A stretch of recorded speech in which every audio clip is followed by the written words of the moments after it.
You're listening to the RE Social Podcast with your hosts, Andrew and Vince from AnVi Invest. For more information, go to anviinvest.com. What's up, you guys? Welcome to another episode of RE Social Podcast. Today we have the one and only Jason Hartman. Welcome to the show, man. Hey, thanks, Vince, for having me. It's great to be here in your very cool studio. And you've got the most beautiful musical instrument in the world behind me. That is the Gibson Les Paul. Oh, that love thing that. is gorgeous. I'm cheap, so that's I an own a few of Epiphone those, and I don't even play them. Oh, really? They're just beautiful to look at. I mean, that is the most gorgeous musical instrument. It's way better than the Fender. Yeah, I know, because I Slash uses it, so that's why I like it right there. Yeah, it's good stuff. Cool, man. So what are you doing in Costa Mesa for people? Well, you attended my Empowered Investor Live Second conference time. over the last weekend for the second time, and we just finished that yesterday. Yeah. And you were there. You didn't get to play piano for us this time. I know. But They unfortunately. didn't have it, unfortunately for us. But it was a great time. Met the big dogs like Mike Maloney and Russ and radio guys. That's real great. estate guys. No, it was.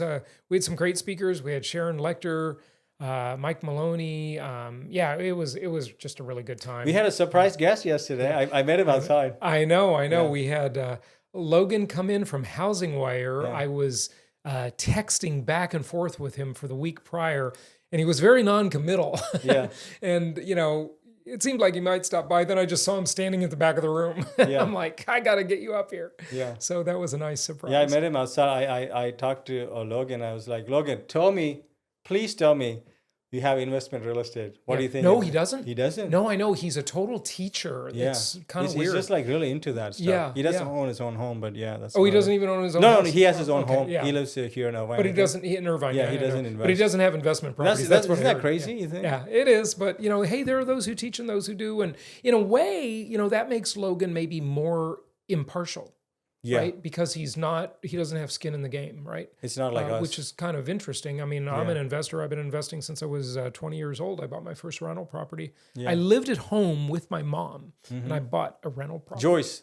Yeah. Shout out to Joyce. She's the best. Exactly. Yeah. I had a rental property, and I was still living at home. I didn't buy my own house. That was the second purchase. I bought a condo for myself in Nice. Irvine. Is that how you got into the game? Yeah. I was 16 years old. I saw an infomercial for a real estate guru. I got his book. I read 3 chapters, put it down. Didn't finish anything at that age too much. And but my mom picked it up. She got really interested in the topic. And then about 2 years later, she said, Jason, you got me into this real estate stuff, and I've been going to seminars, reading books, and there's one this weekend by Disneyland in Anaheim. Why don't you go? So I rounded up a bunch of my buddies from high school and went to the seminar, and it was a whole weekend long. By the time the weekend was over, I was the only one there. All my friends had gone to the beach. Did they ask you to run to the back because they were selling something? Oh, they were always doing that. They were selling books and tapes, Yeah, cassette tapes. tapes. Yeah, Yeah, I know. back in the day. Yeah. But that was the start of it. Wow, that's cool. And then you got into condos initially, or? No, I actually I don't recommend condos unless they're yeah. a great deal. I mean, and look, anything is great at the right price. Okay, Sure. But I like single family homes the best. I just happened to buy a condo as my first property to live in. And then you started in California as well, right? Yeah, in high-priced, overpriced California, but it wasn't so overpriced back then. Yeah. I mean, back then, California didn't get too out of whack yet. That happened. What do you think made California outpriced? Is just the ocean and? Well, it's a restrictive building, and it's very hard to build something. There are a million regulations. Yeah. It's a very dysfunctional environment in California. I mean, You know- politically and housing wise and everything. Yeah. Let's challenge that, right? For you, you teach a lot of stuff. In fact, I met you a couple of years back, and I started buying in Tennessee because of that. But most of my portfolio is here because of how California is, or any blue state, for example. They're very not builder friendly, and they have a lot of these they have all these different rules and regulations and permits and stuff. That actually makes the housing price go up more, right? Sure. No question. Is that like a strategy we could use for people to buy, or not really? Well, you can use that as a strategy, and many people have. Certainly, more restrictive building codes push prices up. No question. However, you're already paying a premium to enter that market, and you have properties that make 0 cents from a cash flow perspective. So you can't make a deal really work in California unless you're making that deal for speculation. And Yeah. when I say speculation, I mean appreciation. Yeah. I don't want to rely on appreciation. It's not super predictable. We've certainly had it because the money printer has been on for decades now, and we've had a very loose money supply most of the time. But I like linear markets where the properties are sustainable and I can keep them for the long term. California, most of it is a cyclical market. There are three types of markets I teach about: linear, cyclical, and hybrid markets. You know this, of course. And the west coast of the United States is cyclical, pretty much all of it. The expensive northeastern markets, South Florida, where I lived most recently, in Palm Beach, Florida, those are very cyclical, meaning if you're looking at a chart of appreciation or depreciation over the years, they're like a roller coaster. They have glorious highs, ugly lows, and they're up and down. But the problem is when you get into one of those down cycles and you've got a property where the cash flow makes no sense, the property becomes unsustainable and a lot of people lose their shirt.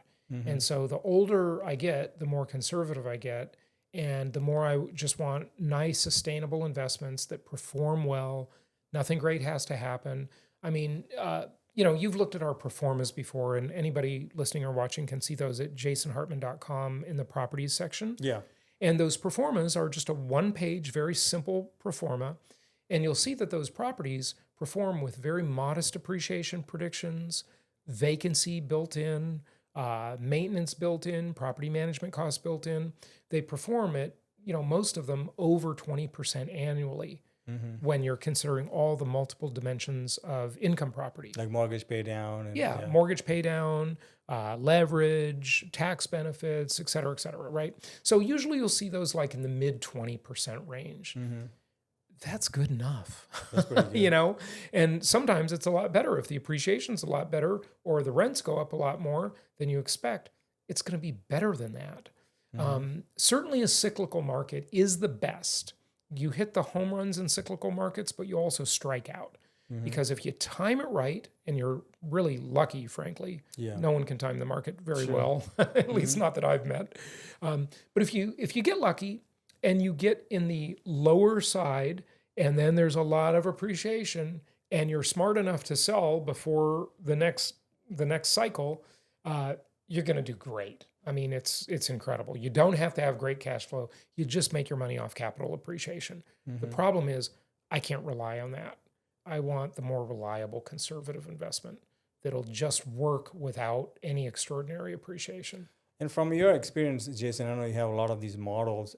If you had to just throw a number out there based on appreciation, like hybrid, linear, and cyclical, what numbers are we talking about? Well, interestingly, and I've got to find this slide. It's an old slide on PowerPoint, and I don't even use PowerPoint. I use Google Slides. But many years ago, I used to show this at my seminars in 2004, 2005, 2006 range. And I've got to find this slide because what it showed is it compared a very cyclical, home run market, or I think it was Orange County, California, if I remember correctly. And it was either Kansas City or even worse that I would not recommend, but Flint, Michigan. I think it was, no. Yeah, I know. Yeah. I mean, I've never invested in Michigan. Okay. But I saw Obama drinking water there, so we should be good. Yeah, don't drink the water. That's not funny actually, but and you take a very cyclical market and a very linear market, and this was just over, I think, an 18-year period. Now, of course, you can adjust the time and the number will be different. I get it. Okay. But it's interesting because over that period of this survey, and it was done by First American Title. Okay. They have a big economics division, and they have economists that work for them and stuff. And they do some great reporting, by the way. I like First American stuff. Orange County actually appreciated at 5.4% by the time you take the ups and you give back on the lows. The average was 5.4%. And this linear market, which I think was Flint, Michigan, it was like 6%. What? Yeah, it actually did better because you don't give anything back in the lows. And a lot of people that follow the stock market talk about this, right? They say, okay, if you buy a stock for $100 and it goes to 50, you lose $50. You lose 50%. But to get back to 100, you have to gain 100%. Yeah, I heard. So that's just kind of the way the math works. When you have these markets where you have to give back a lot in a cyclical downturn, that's pretty tough to climb out of. Yeah. So the cyclical, I mean, it could be good, but if it doesn't work out, the cash flow is never going to work. So it's a very speculative investment. And, I don't gamble. I don't like gambling. I don't think speculation is really a strategy for the main. And what I'm really talking about here is the primary focus of your wealth creation. Yeah. Listen, I will be the first to admit, I take a few cyclical bets, or not cyclical bets in real estate necessarily now and then, but I take some speculative bets. I own Bitcoin. I invest in all sorts of things. Okay. Startups, all kinds of crazy things. And, But it's a very small percent of your, Yeah, what would you say it's real just estate is in your net worth percent? well, I would say for anybody, the speculative, it depends how wealthy you are. Okay. No, that's true. I mean, look, if you're worth $50 million, you can afford to speculate with 40 million. If you're crazy, okay, you'd be crazy, but you could do it, and it really wouldn't affect your lifestyle probably if you lost it all. Yeah. Okay. But for most people, the speculative part of your portfolio should only be about 10%. Okay. So that's what you do with 10%. And if you get a home run, it could be huge. So you would never keep 70% of your portfolio in like a California market then? Oh God, no. Yeah. It's just risky. It could go down any listen, we don't recommend California. We've never sold California. When I was in traditional real estate before 2005, okay, when I sold, I had a local company here in Orange County. I sold it to Coldwell Banker in 2005, okay? And but in my investment business, which is a nationwide business, I've never recommended California. And it's just not a conservative, sustainable type of market. So for people listening, we have a lot of. But I've never recommended New York or New York, nobody. Miami or any of those. Yeah. Even Miami, huh? God no, Miami's very cyclical. And very high, even though it's in a red state, huh? It's not just about the state. There can be high flying cyclical markets in conservative states. That's true. Yeah. So for people who don't know what you do, why would someone? Most of New York is a state, right? Not the city. Yeah. And New York State is very linear. Oh, really? Well, sure. Like Albany, Rochester. I used to live in Rochester. Okay, when I was a little kid, and that's a very linear market. Buffalo. Buffalo. Yeah, all that. That's where my family's from, between Buffalo and Rochester. Really? Yeah, upstate New York. I thought you were from here. No. You just grew up here. No. Well, I grew up here most of my life. Yeah, in Los Angeles.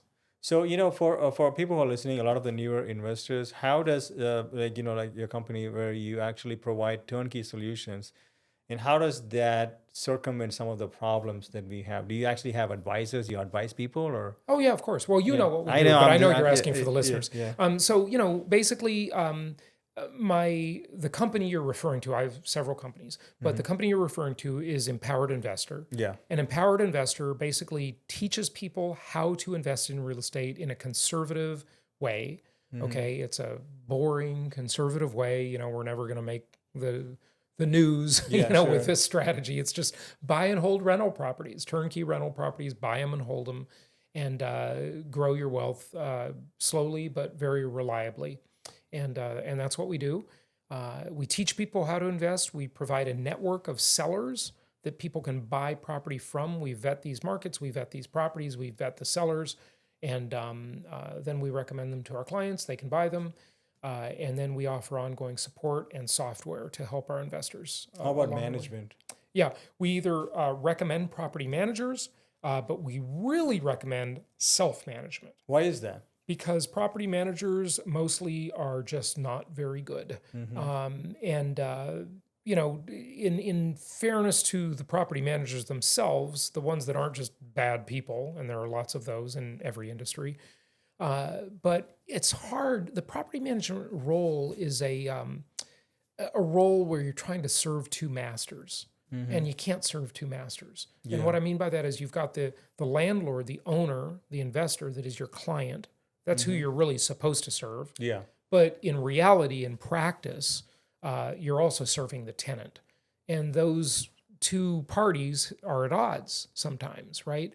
And when you put this third-party middleman in between the two of you, we find that it usually is actually more difficult when you've got the third party with their own agenda, the property manager, right? So we recommend that people self-manage their properties. And if you asked me if this could be done remotely, long distance, before 2008, I would have told you you're crazy. Okay. When I owned local properties, when I lived here in Orange County and I owned properties locally that, later I realized they didn't make any sense, okay, because they weren't in linear markets and they didn't have cash flow.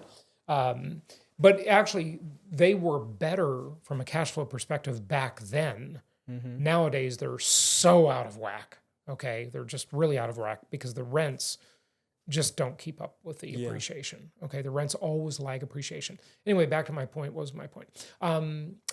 So when I started being a nationwide investor in the early 2000s, okay, I always had property managers. And, most of them were pretty good. Some weren't so good, okay? And some I fired and got a new one, right? But one time, I had this property in San Antonio, Texas. I lived here in Newport Beach. I had never seen this property. I never met the tenant. I didn't know the tenant's name. Okay, I had a whole bunch of properties in different states around the country, 11 states and 17 cities at the time. And the property manager said he was getting out of the business and retiring. And my assistant Karen in our office here in Costa Mesa, right down the street on Anton, okay, she started finding new property managers, and she found one that she recommended to me. She put their property management agreement on my desk, and I just never got around to signing it. I never got around to even looking at it. The first of the month rolls around. In my mailbox, I get a nice little card with a check and a handwritten note from the tenant. And the tenant says, "Hey, Jason, I heard I'm supposed to send the check to you, because the property manager got out of the business. And if you need anything, here's my number and my email address." And I'm like, okay, great. So I just became an accidental self-manager. Turns out I self-managed that property for like 12 years. What? With multiple tenants. Okay. And I've self-managed lots of properties since then because you don't need to be there locally, especially nowadays with the tools we have, with the technology, with the internet. It is so easy to do this remotely. And the danger of having a local property that you self-manage? I guarantee you will end up becoming a handyman. You just start going and you just will not resist going over and doing the work yourself. I do that sometimes, a lot. or meeting the contractors and all that kind of stuff. So it forces you to be an investor, right, and not be a handyman, right, and that's one of the great things about it. It forces you to do the job right. Self-management. We teach remote self-management, and it works great. And is not to mention like another 10%, right? You'll get a whole bunch more of your income, but not just what property management fees are. They're misleading. Because the property manager will say, "Hey, I charge 8%, for example, right? 8% of the monthly income is what I'm going to charge." But that's not true. I mean, this. I'm saying this for the listeners, right? The property manager will typically, if they charge the tenant a late fee, they'll keep it because they'll say, "Oh, look, we had to go chase the tenant for the rent." So we're entitled to the late fee. And then they'll mark up the repair and maintenance costs. And then they will charge other fees. They just kind of nickel and dime you, okay? And so they really do charge more. And also, they tend to not treat the tenants that great. And the tenants don't stay as long. There's more turnover. There's less longevity to the tenant. And if you are self-managing, and we have clients, by the way, that are doing this with large portfolios of almost 200 houses. Okay. And they have, and I helped this one client that I'm referring to, who remained nameless, but he does live here in Orange County, really? okay, Nice. In Newport Coast. And basically, he has a staff of like 1.5 people managing his portfolio. Okay. And, I helped him do that. I helped him hire the people. We picked the software they were going to use to manage it. We set up some things to make sure that the money is handled properly and that there's no fraud or embezzlement and things like that. And, it works great. So you can self-manage, a dozen properties yourself quite easily. You'll probably talk to, or when I say talk, I mean communicate with, like an email back and forth or maybe a phone conversation with your tenant maybe once a year. It's just really quite easy. How many properties do you think a regular person can take on? Well, once if they have a full-time job like me. Yeah. Once they set up their system and they get the software, and we recommend the software for them and we help them work with it and so forth and get it set up. One person can easily manage 20 properties. Yeah, we talked to Dana, right? Dana? Dana was at the conference. Yeah, what was her... that's just one of many softwares that we recommend. Okay. But that's a good one, and I use it. And, there are just tools that make this very easy. It's not hard. I would say that all in, for all of the things you have to do with a property, amortizing and just averaging over the course of, maybe 5 years, right? That you will not spend more than 1 hour per month per property. I would be surprised if you spend that much. Yeah. And I mean the bookkeeping, the paying the mortgage, of course you're going to set that up automatically, but just, keeping track of things, looking at the insurance, looking at the HOA, all of that stuff. Yeah. I want to talk a little bit about, during the COVID times, we were, I was listening to Creating Wealth with Jason, and then, that's my podcast. Yeah, that's he's referring to. Yeah. The great podcast. You guys should check it out. That's how I knew about. I don't know how it came on my feed or something like a long time ago, but it was kind of cool. No, you know what it was? Some guy I was driving Uber said he met you. And then you told him about, and then the same Uber driver drove me. And I said, "Who's this Jason funny. Guy?" Oh, and the Uber driver was listening to my podcast. Yeah. How funny. And he said he met you. Yeah, that's funny. That's funny. That's how I got to know. But anyway, so the markets during COVID, people were flooding to, Southeast. It's 2025 now. Is it still the case, or are people coming back? It's definitely not what it was. Yeah. I mean, I predicted that. I predicted that as soon as the first, and look, all my predictions, all they have to do is go back and listen to the old podcast. They're date stamped. They can't be changed. The YouTube videos are there.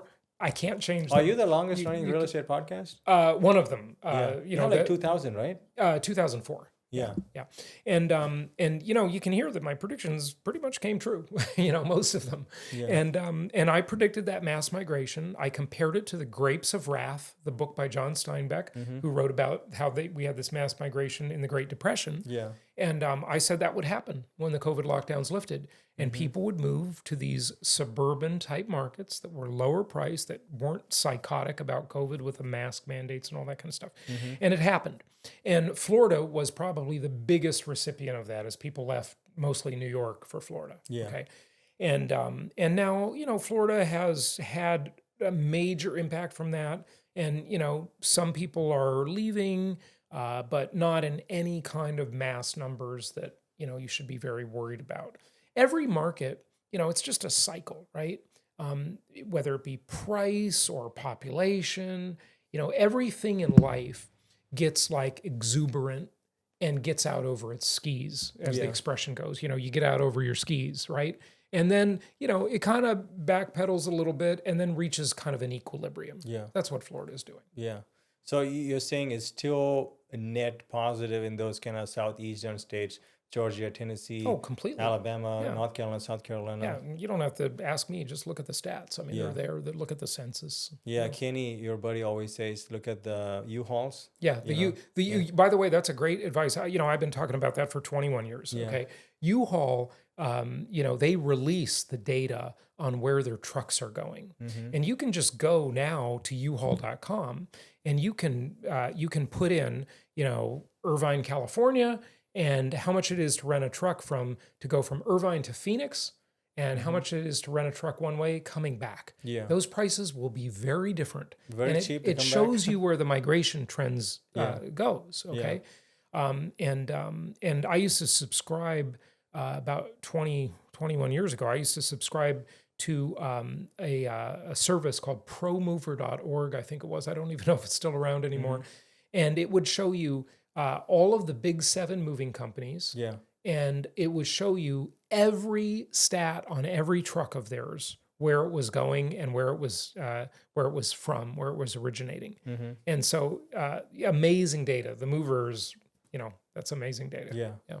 And so cool. U-Haul has on their website press releases, articles, stats about, another thing I wanted to talk about is, what we're talking about is, I would assume most people never get to realize or exercise, like, buying income properties and all of those different things, right?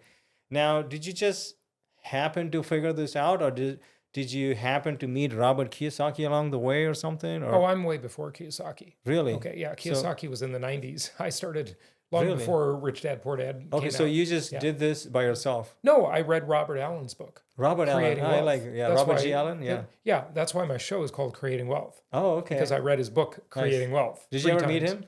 Oh, yeah. Yeah, I've met him many times. Yeah. Oh, nice. Yeah.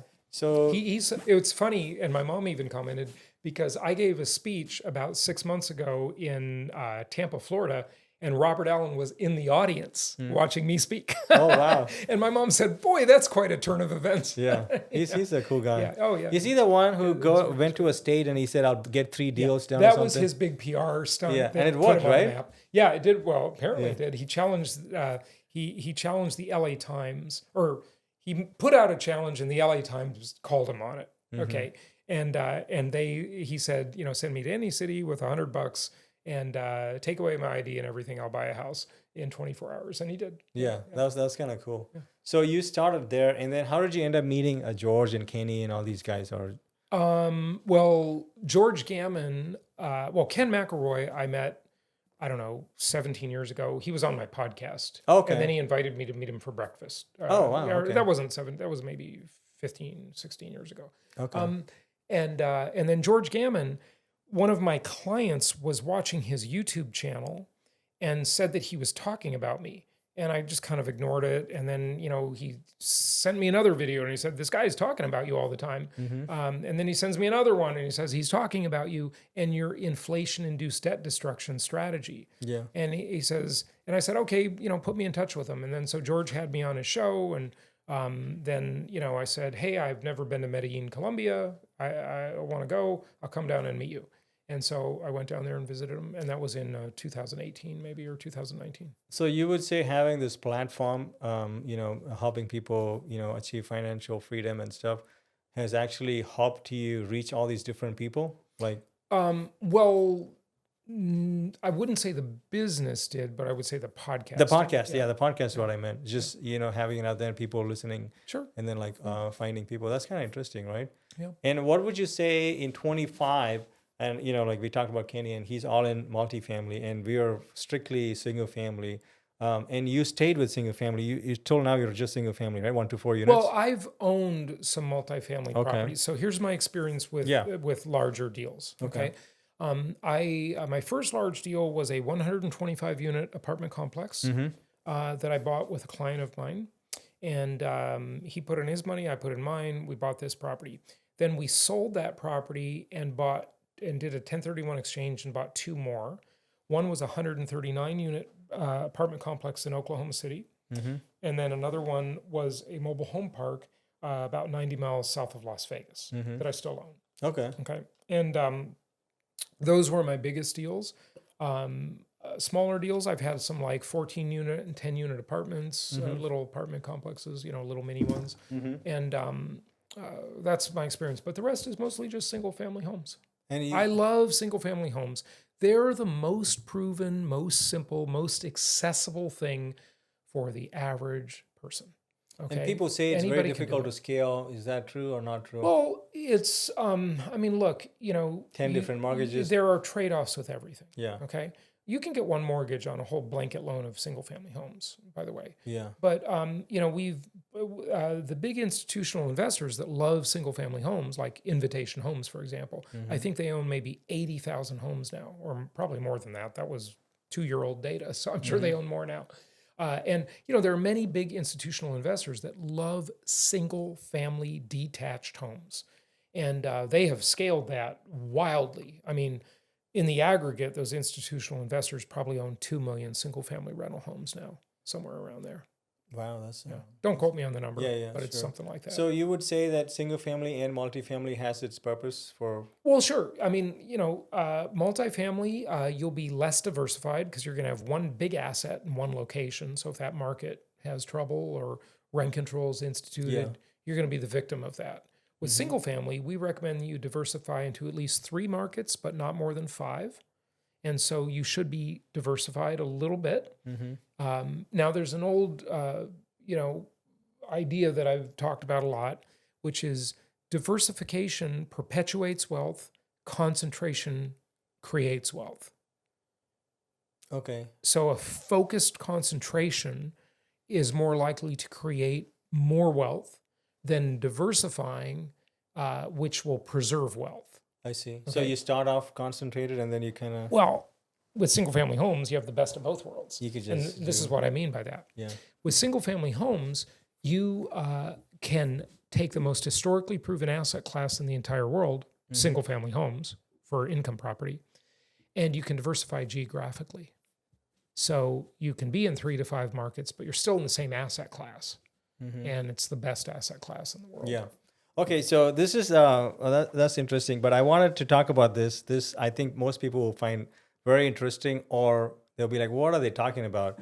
So for people who can't, who are listening in, Jason actually has multiple slides where he has the cost of a home in how many eggs it was in 1970 to now. What else do you have? You have eggs. Did you have milk? I'm going to pull out my laptop for this one, okay? Because you can just show it to the screen. I've got a couple slides. So, Why do you do that? That's insane. Yeah. So I created an index called the Hartman Comparison Index. So the Hartman Comparison Index, also known as the HCI, basically tries to fix a mistake a lot of people have in their thinking. Okay. Because when they look at the price of a home, for example, they'll say, well, a house costs X number of dollars. The median price house is $400,000, they'll say. But the problem is the dollar is a moving target. Okay, the dollar isn't some fixed thing. So in order to compare more accurately, you have to compare it to a basket of goods, okay, and services. Sure. And so that's what the Hartman Comparison Index does. It includes 42 things. Yeah. The dollar is a moving target. So the dollar's included in the index. We should consider the dollar, but we should also consider other things that have intrinsic value. The dollar does not have intrinsic value.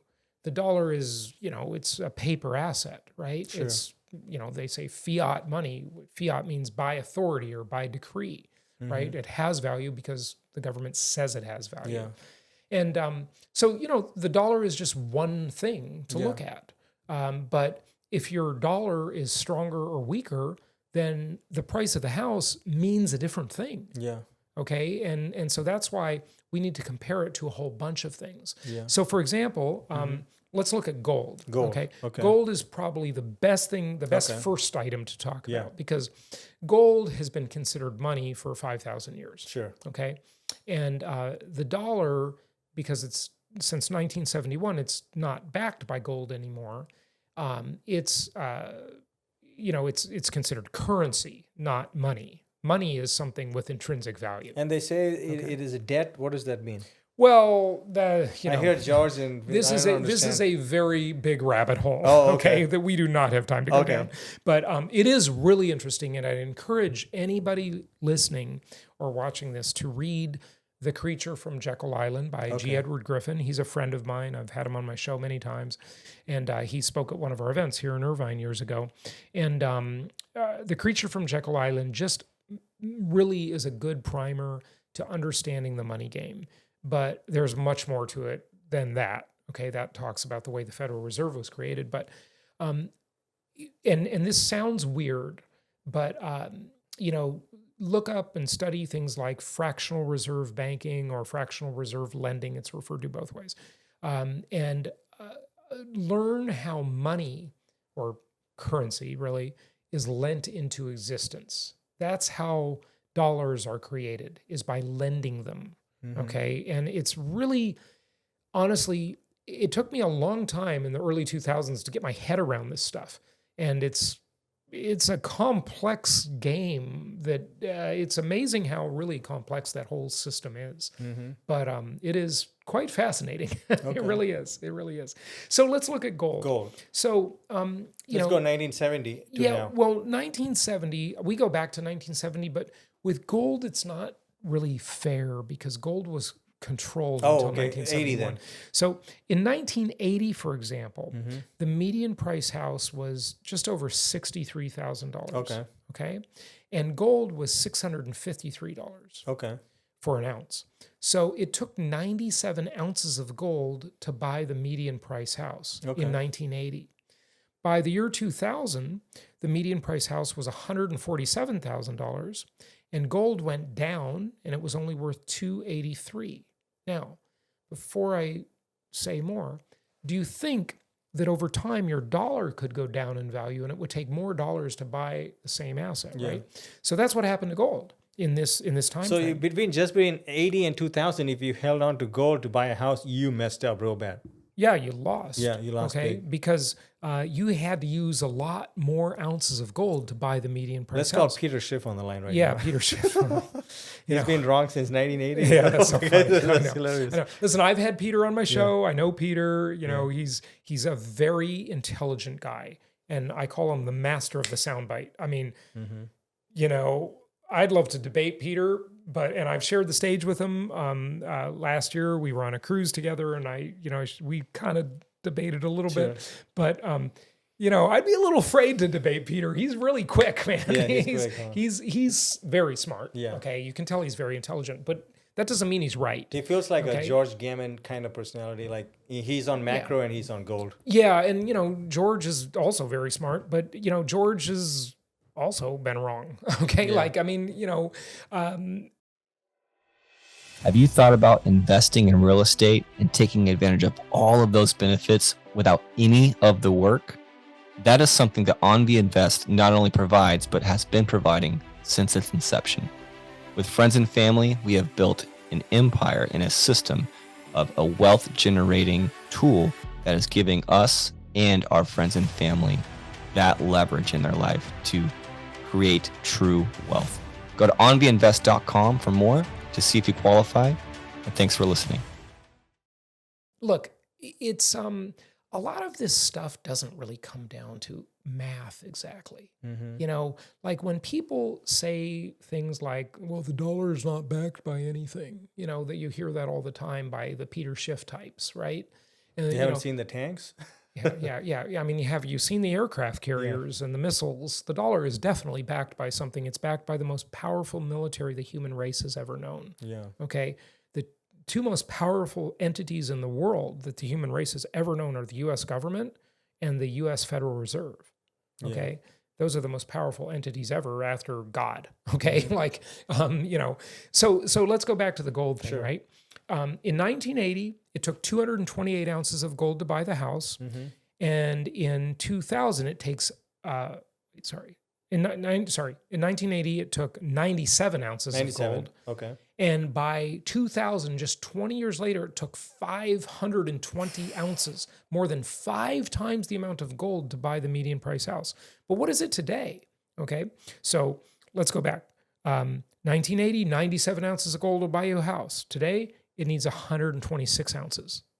Okay. About the same as 1980. Well, it's more. A little bit more, but a little bit more. Well, so 25% more, basically, right?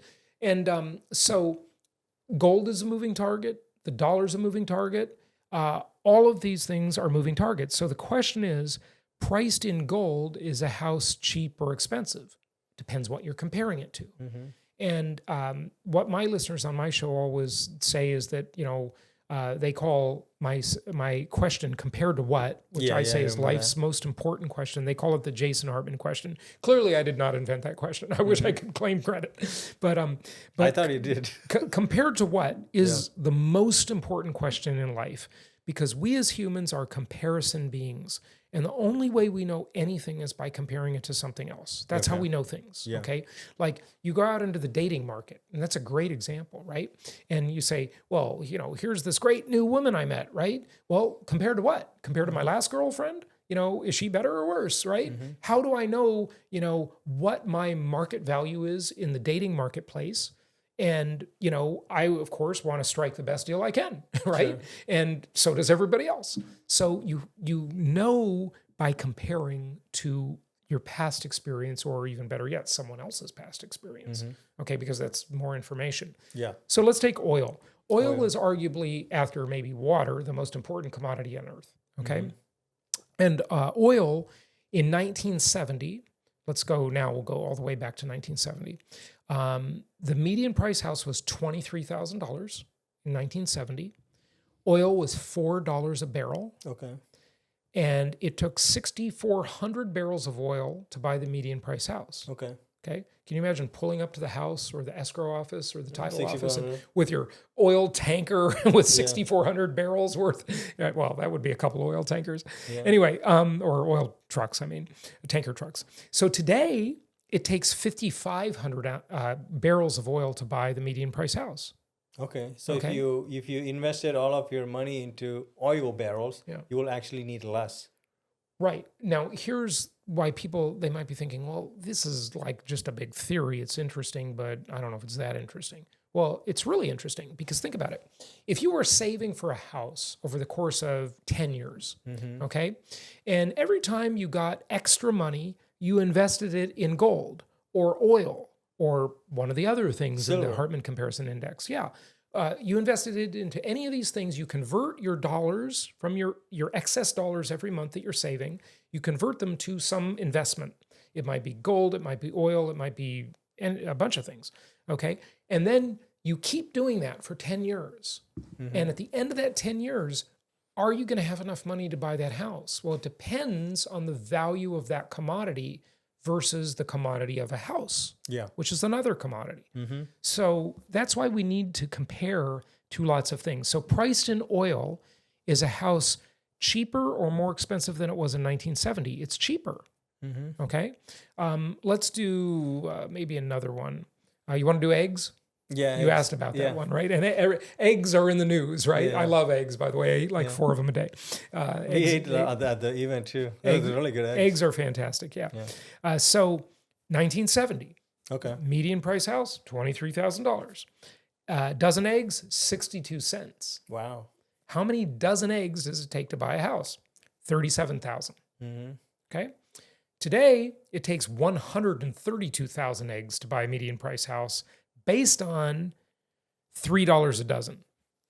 But It's not $3 at Whole yeah, Foods, it's I'll more tell than you that. So the egg price has been so volatile that my data isn't even up to date. So then, right? if you stored It's it in based on egg March stock, 1st, by the way. Yeah. if you stored it in egg stock, Yeah. you will be winning pretty hard. Right. You would have lost, but it's not the worst. Like take 2020, for example. In 2020, the median price house was $309,000 and eggs were $151 a dozen. Now, these are just the basic cheap white eggs, okay? They're not the pasture raised, yada, yada, organic eggs, okay? So $1.51 a dozen. It took 205,000 dozen eggs to buy a house. Today, it's only 132,000. So priced in eggs compared to 2020, 5 years ago, is it cheaper or expensive? It's cheaper. Cheaper, way cheaper. Okay. So it depends the time period. It depends the commodity, all of this stuff. You could do this with orange juice. You can do this with rice, which is the food stock for, 2/3 of the world. You can do this with shares of the S&P, which is That's a good one. Let's do that last one. Yeah. So, and by the way, we can just pull out our stock thing on our phone, right? And look at that. And we can have absolutely current data because the This stock is like market $5,000 or something. stock market is real easy. So a share of the S&P today, it closed down, is just over $5,000, $5,062 to be exact. So let's do the math. 400,000. In 1970, median price house, 23,000. We already discussed that. S&P share cost $92. It took 249 shares of the S&P to buy the median price house. How many? 249. 249. You only Yeah. need 79 now. Yeah. So priced in shares of the S&P, is real estate cheap or expensive? It's cheap. It's cheaper. Okay. And that you can do this. Does that mean that with- the S&P 500 has gone up higher than real estate? Well, Not accounting for leverage. sort of, yes. Right. But the return on the S&P is not higher because with real estate, or with, I should say, income property, a specific type of real estate that produces income, Yeah. you don't pay your own debt. The tenant pays the debt. You have inflation-induced debt destruction. You have tax benefits. You know, it's like an iceberg. Okay. Most of the iceberg is below the surface of the water. We all know that. Okay. And above the surface of the water, when it comes to income property, you have two things that people notice: cash flow. How much cash flow do I get every month? And how much is it appreciating? Yeah. Those are above the water for most people. But below the water, inflation-induced debt destruction, my trademark strategy. You have tax benefits. You have leverage that helps you beat inflation by a huge margin. And that's why they say real estate is ideal. It's an acronym because it offers all of these great things. And so income. Let's talk about income, right? This is a common comparison that's used. How many years of the median income does it take to buy a single family home? Oh, it's definitely gone worse. Yeah, definitely worse. Yeah. Yeah, and you're right. Yeah. So in 1970, the median price house, we already discussed, was $23,000. The median income was $8,700. It took 2.6 years of the median income to buy the median house. Wow. Today, it takes 4.7 years of the median income to buy the median house. And why is that, Jason? Why do you think that is? Well, it's because the money printer's been on for 5 decades. And because we're starting needless wars, or we have social programs, or we have less taxes? Those are just things that we spent money on. Okay. Okay. Behind that, we had to create the money or the currency, right? And, the definition of inflation is lots of currency units chasing a limited supply of goods and services. So there's been this housing shortage that is pretty pervasive, okay, for many, many years. And it's probably the worst it's ever been in 50 years right now. Okay, the housing shortage is insanely difficult. Could this be a conspiracy where somebody is pulling the threads to keep the housing a little bit lower just to keep the price up, or you don't think that's possible? Well, a little bit lower. You mean the housing stock lower? The housing stock lower. Well, yeah. I mean, I would argue. I mean, look, conspiracy is a loaded word. Yeah, sure. But look, a conspiracy is nothing more than 2 or more people, brainstorming. Yeah. Okay, that's all a conspiracy is. It's no big deal. The United States was a conspiracy against Britain. The British Empire. Yeah, right? I mean, that was the whole country's a conspiracy. Okay, like if you say conspiracy theory, you're just fucking stupid. Like there's tons of conspiracies. They're going on all the time everywhere. Yeah. Billions of times a day. Okay. So it is possible? Yeah, well, it's possible, and I'd say it's definitely true when it comes to the environmental left-wing movement. They don't want anybody to build houses. I mean, one of the riddles I always pose to my audiences, I say, what do you call a builder or a developer? Someone who wants to build a house in the woods or at the beach. Yeah. What do you call an environmentalist? Someone who already has a house in the woods or at the beach. Okay. It sounds like you're talking about the Coastal Commission. Yeah. Well, in California, we have this really crazy, nutty communist organization called the Coastal Commission that won't let you build anything. Yeah. And it's not just on the coast, it's anything you could see from the coast. Yeah. So if you were on a yacht off the coast and you could see that building, they control it. How do they get that much power? Oh, That's it's crazy. insane because they're in California, and California is nuts. I mean, we have Gavin Newsom as the governor. I mean, it's not working. They're out of their mind. California just... So, there's another thing that, you talk about where it's... you call it the best subscription model in the world. What is that? Oh, yeah. Well, this one, even for me, I was listening. And I was like, oh, this is a good. Yeah, in business, like the favorite business that everybody wants to buy or build is a subscription business because it's really consistent. Once people subscribe to your thing, your software, whatever, they usually stick. And you can get a 1-year subscription. Yeah, it's very sticky, right?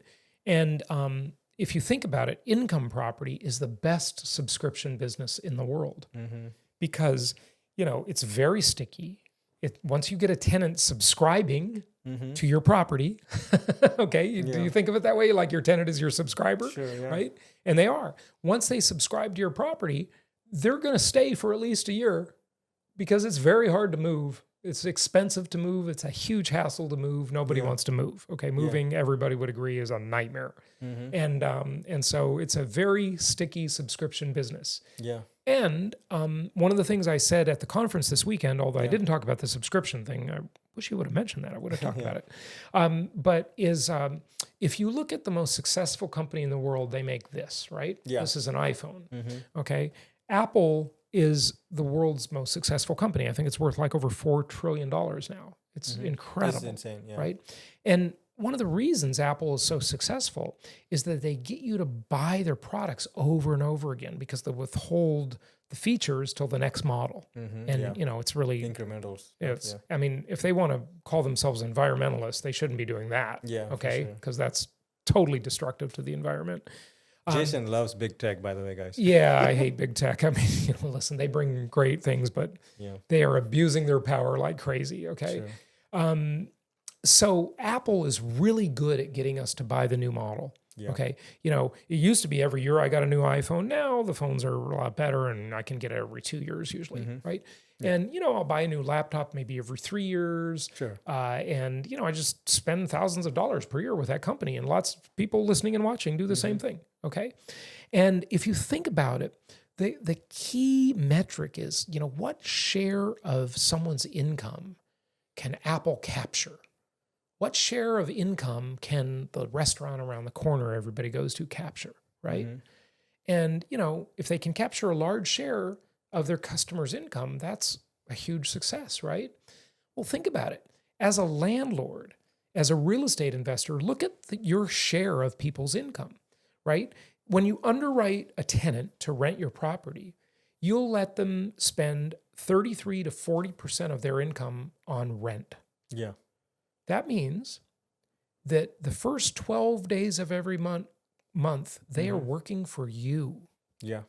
The first 146 days of every year, they're working for you to pay you. Yeah, crazy. That is the ultimate subscription business. Yeah. I mean, that subscriber, how many subscribers to some great software that everybody subscribes to, pay that much of their income? I mean, there's no other asset class like income property. It's incredible. That's pretty crazy. Yeah. I did write that down. So if you have 25 houses, that you have 25 people spending 30% to help you, right? 33 to 40% of their income every month is going to you.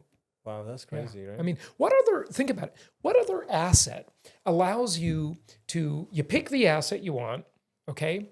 And then you say to the bank, I want you to pay for 80% of it. I'm only going to put in 20%. You put in most of the money, bank. And then, that's going to create debt. I'm going to have a payment obligation on that mortgage. But you know what? I don't want to pay the mortgage. I'm going to find someone else to pay it. Tenant. Yeah. Okay. And I'll put the tenant in there and I'll tell them to pay the mortgage. And I want them to give me some extra money every month called positive cash flow. Yeah. And then I say to the government, hey, government, I'm providing housing. Give me the most tax-favored asset class in America, income property, right? Give me the benefits of income property. Depreciation, non-cash write-off, deductions of all sorts for things you would normally spend money on anyway that you can now deduct because you are a real estate entrepreneur and you have a real estate business. And then when you sell it, you can say to the government, look, I know I made a lot of money on this deal, but I don't want to pay tax. Forget about it. I'm going to do 1031 tax deferred exchange, and I'm going to buy another asset that I like better now, 5 years later, 10 years later. And I'm going to take all of the proceeds from the sale, the money I made, and put it into the new asset without paying the government. And you can do that for your whole life as many times as you want. 1031 tax deferred exchange. It's the most tax favored asset class in America. And any other asset, you pay tax before you reinvest. Yeah. Sell your Bitcoin, pay tax, then reinvest. Sell your business, pay tax, then reinvest. Sell your stocks, pay tax, then reinvest. Yeah. Income property, sell it, reinvest it all, Yeah. and tell the government to, that tough luck. We're not paying you. Yeah. It's I incredible. mean, it's a really good method. I have another question. Let's see your thoughts. I think I already know, but this is a very common thing you always hear online is buying a primary residence is not an investment and it's a liability. Yeah. Thoughts on that? Well, I mean, that's true because It doesn't produce income, right? yeah, anything that costs you money instead of giving you money is a liability, not an asset. But you do need to live somewhere. You're paying for that anyway, right? So you're going to pay to live somewhere. So, if it's better to buy the property based on the rent to value ratio in the market you're looking in, then buy it. And usually that means if the property is below, maybe currently, and this number will change over time, obviously. But today, if that property is, below maybe $450,000 in value, it's going to be better to buy it than it is to rent it. Mm-hmm. But if it's over $450,000, because the way the RV ratio works, or the rent to value ratio, this is a concept I teach, you're going to be better off renting than owning. Okay? Mm-hmm. Your own home. Yeah. It's just going to be a better financial deal. But I understand not everything's about roommates. Yeah. And, not everything's about money. Sure, okay. yeah. So, if you want like stability for your family and you want to live in this neighborhood forever, But I say, and you want to be able to knock down walls and change the house Yeah. a lot, renter's not going to be able to do or that. put in a studio, Yeah. Well, you could probably do this in a rental. Yeah. Well, then it won't be as fun. But, the thing I wanted to say, you probably get this is, we have, when you buy a property, you use leverage, you put 25% down. So it increases 5%. It's actually 25%, right? But when you buy a primary, you're only putting 5% down, let's just say for fun, right? Yeah. You're making 100% on money every year till you die. That's insane. Well, no, you're not necessarily making that. But the if you point get you're 5% making appreciation. is you get more leverage, Yeah. right?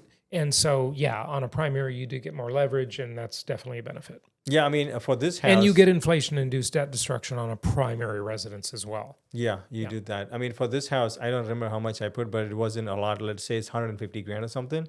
This property has gone up by like 100 grand a year. Yeah. That's pretty crazy, right? Right, but it could also go down. It could also go down, but unless I sell it. Yeah. Well, before it goes down. Yeah, before it goes down. Yeah. Cool, man. What else? Is there anything else you wanted to chat about? Well, I think we should just talk about the market dynamics. Yeah, let's do it. So, 3 years ago, we saw the fastest, most historic interest rate increases in history. Mm-hmm. All of the doomers said the market would crash. They were all wrong. I said it wouldn't, and I was right.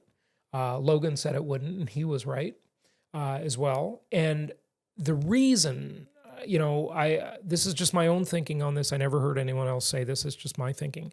But I believe the reason almost all of the experts got it wrong is this.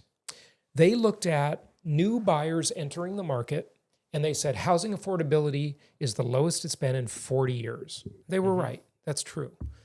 And so new buyers won't be able to afford a house. And they thought because of that, the market would crash. But what they didn't consider is the people that control the existing inventory. There's about 140 million housing units in the country, 341 million people, and 140 million units, give or take. And right now, we have under 700,000 units for sale. It's pretty low. We have half of 1% of the inventory on the market. The normal amount is at least 1%. Now, how many people out of the 140 million have mortgages? Well, yeah. So 40% of the homes in America have no mortgage. No mortgages. They're owned free and clear. 25% of the country has a mortgage at or below 3%. 65% of the country has a mortgage at or below 4%.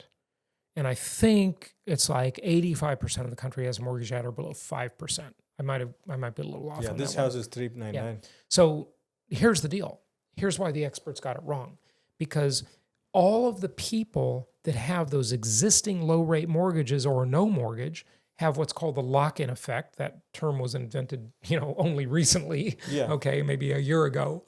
And they're quite comfortable. Okay, they have no interest in selling. They love their deal. if they lost their job today, because here's what the critics have been telling me for 2 years, right? Or maybe 2.5. They've been saying, well, Jason, the elephant in the room that you're wrong about is that there's going to be job losses and high unemployment. And when people become unemployed, they're going to lose their houses. They're going to go into foreclosure, and all those foreclosures are going to dump on the market, and the market's going to crash. Well, you know why they're wrong too? When they started saying that to me, I did a study on this. And I found that on, a sort of typical unemployment insurance income, which currently lasts for 6 months, okay? And depending on your state, there are some additional perks, maybe. You could qualify for the same mortgage you already have on unemployment insurance. Yeah, I did Okay, I took a typical homeowner. I gave them, a small student loan, a car loan, some credit card debt. And I had one of the lenders we work with open up his underwriting software on Zoom, and I recorded the whole thing. Okay. And I said, put in this number, put in that number. This is going to be their debt to income ratio. And you tell me, can they qualify for a mortgage? Would you give them a mortgage based on this unemployment insurance income? And the underwriting software put a green checkbox that said, yes, they would qualify. Now, of course, no lender is going to give you a loan if you don't have a job. Yeah. But you don't need a job. You already have the loan. Yeah, you already have the loan. By the underwriting criteria that Fannie Mae and Freddie Mac would underwrite, you would qualify for the mortgage you have on unemployment. And most people don't know this, but a lot of the people who buy loans, by a lot, I mean like probably 90 plus is agency debt, Fannie, Freddie loans. Yeah. And Fannie, Freddie loans have a lot of protections. If you lose your home, you can call them. That's forbearance for 6 months straight out of the gate, even now.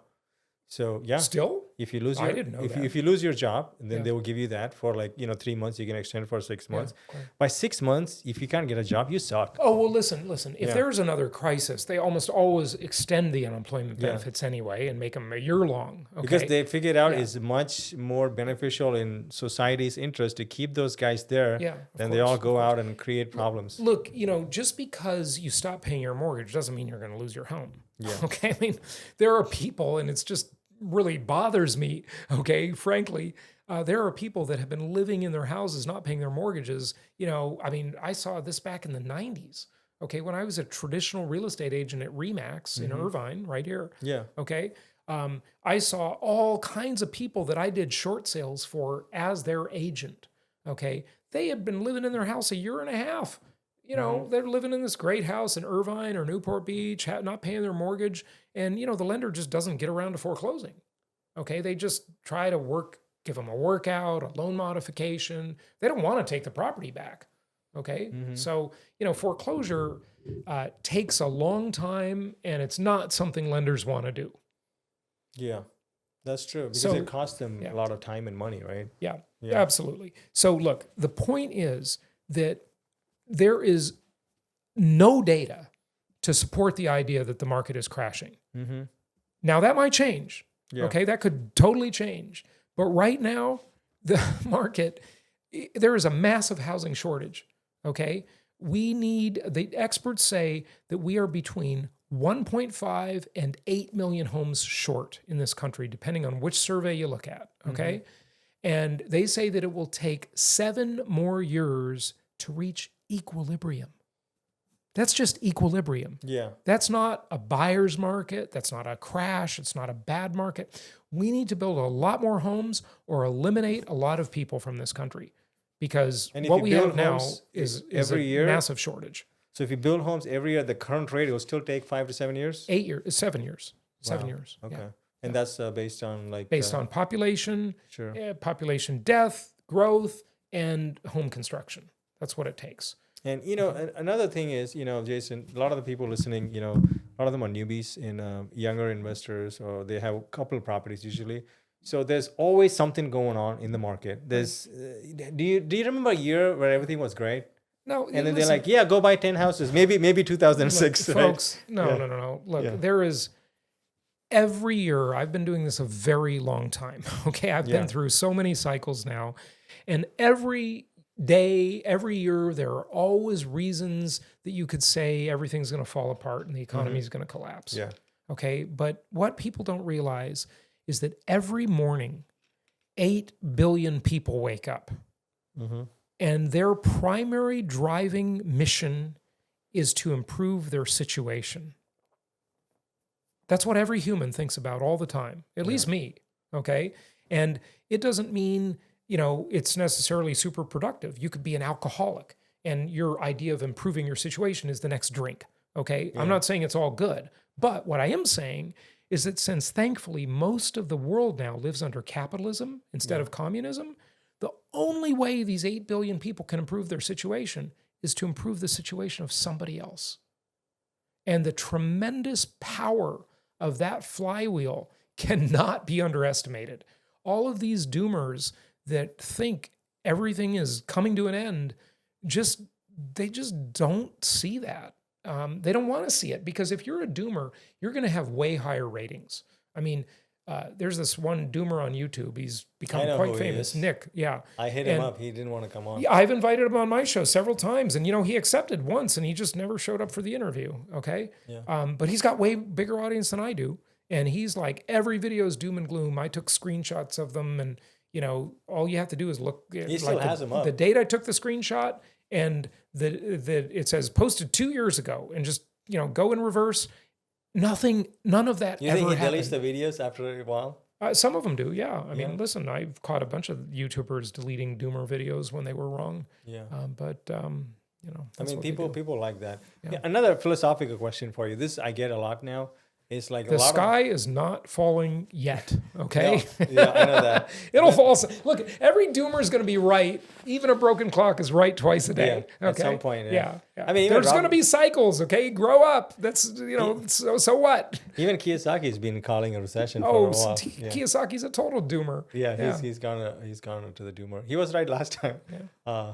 But my question was, a lot of people now, think like, one shouldn't buy housing as an investment because it's a human right, and you're just buying somebody else's houses, right? Like a single family. What do you say to those guys?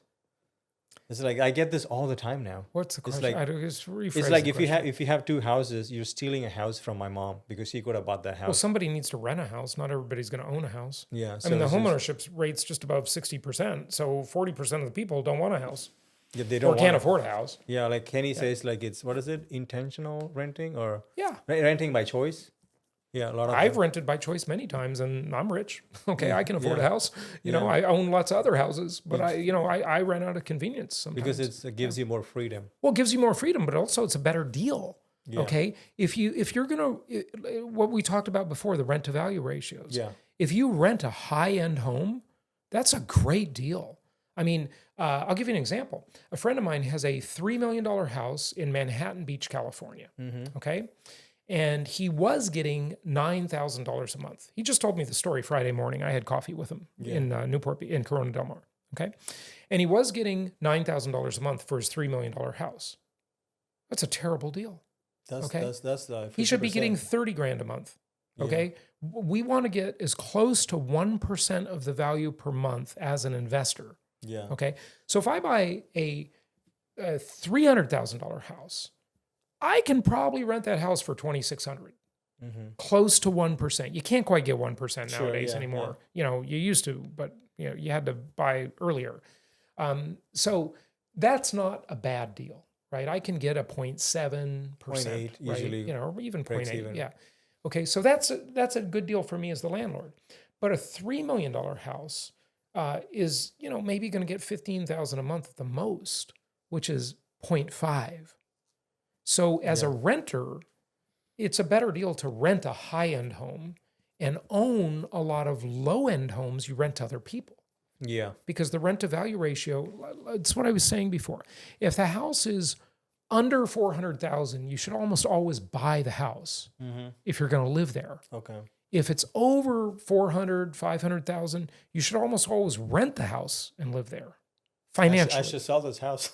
Well, I mean, I'm just saying from a financial perspective. But it does make sense for people listening. We're right now in Orange County. If I rented this home, maybe I can get $7,000 tops, right? It'll cost you at least not. I don't have. How much is the house worth? Probably 4, 5, 1, 4, 1, 5. Wow. Yeah. These have gone up a lot. Yeah, it's 2,000 square feet. Okay. So Oh, and you have an ADU too, so that's including that, it's only 2,000, right? Yeah. But I'm saying the point is, you can rent this house for $6-7 grand easily, right? You can probably find it somewhere. Your RV ratio is only 0.5 or so, give or take. I can guarantee you, if you bought this house today, it will cost you more than 10 grand to PITI for sure. Yeah, but that doesn't, That's different too, right? People get all mixed up when they start calculating the mortgage payment. That's not the right thing to do. Just look at the ratio of rent to value.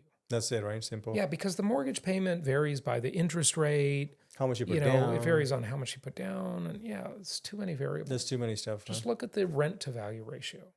So even in this environment, 2025, we're in April right now. It's still a good time to buy if the numbers are cash flowing in markets that you suggest. Cash flowing, I don't know what that means. Doesn't even mean cash flowing is, again, there is a video on the front page of my website, which I recommend everybody watch. Okay. And I have a free software. It's totally free. There's no strings attached. People should go to propertytracker.com, get my free software. Look, we used to use this software and I bought it. I bought the company because I liked it so much. Okay. Yeah. And he used to charge for it. Okay. The prior owner, and I made it free. Okay, so just go to propertytracker.com, get the free software, set up a free account, no strings attached, and you can put the numbers in and do the performance yourself. And on my real estate website, which is my name, jasonhartman.com, you can go there and there's a free video on the front page of that website, which is 29 minutes. Okay, will teach you how to read a performa and analyze a real estate deal. Like every single number, I go over it. And that is going to be incredibly valuable to people, and it's all free. Yeah, and just this is just right, super high level for repairs and CapEx. Where do you account 5-10%? Depends on the age of the house. If it's new build, you don't need anything. So new build 2%. 2%. Okay. Older house 5 to 8%. 5 to 8%. Yeah, I mean depends how old the house is. If it's 2010 off vintage, the rent per month. 5%. If it's older than that, maybe 8%. Yeah. But every house, well, I don't want to say every house because we do have some exceptions and people that want to do their own rehabs. But most of the properties Empowered Investor sells are turnkey properties. So they're all remodeled or they're brand new. They come with warranties. And, that's the reason your maintenance expenses projected like that. Yeah, I hear horror stories about turnkey properties all the time. Really? I do. Yeah. Well, they're not really turnkey then. Yeah, they're really turnkey. Yeah. But I personally, the last 3 I bought were new builds, and I love them because I called the builder and they just fix anything. Yeah. You have a warranty. It's nothing. Yeah. I prefer them over remodeled ones too. Yeah. Well, look, I prefer a Rolls Royce over a Toyota. Okay, but it just depends how much you want to pay. Okay, I totally forgot to ask you this. I want to ask you, and I've kept you for long. But it's investing in ABC neighborhoods and properties, right? I started off in Bakersfield, and I'm being conservative, and I say it's a heavy D when I started, right? It's just so much management. I still made money, but it's a lot of work, and I eventually now moved all the way to A now. I don't even like B minus. Look, what are you for new investors? I can tell you, I have seen this pattern. I've been doing this 21 years. Okay. And I've had some clients that have been with us forever. Okay. Yeah.